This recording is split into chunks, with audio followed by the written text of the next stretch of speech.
Hello guys! For today's video, may isa na naman tayong katangahan na ginawa. Akala ko, dibo po ito ng babae. Panglalaki pala kasi may pangalan din naman na Justin na babae, di ba? Kasi yung Justin niya is Jastin. Yung spelling niya, ganun. Kaya, sa isip ko, babae ito siguro. Pero sabi ko, what if nagkamali ako, lalaki pala? Kaya ayun. Basta instinct ng babae, totoo talaga, charing. Kaya ayun. Sabi ko lalaki siguro. Ayan, pinagpatuloy ko pa yung pink na babae yung magbe-birthday kasi 18 nga. Kaya ayun.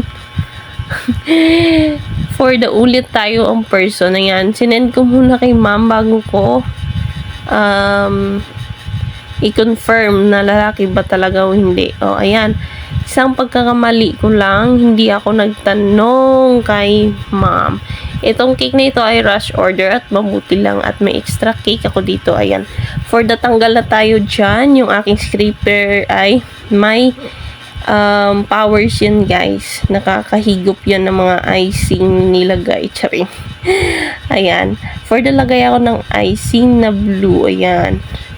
Yung screen nape ko na na icing ay kinulay ko lang ng blue para naman maging ganyan yung itsura. Ayan, for the lettering person. Ayan, nagkamali pa na naman ako. A pala yun, di dapat U. Ayan, ganyan lang guys for today's video.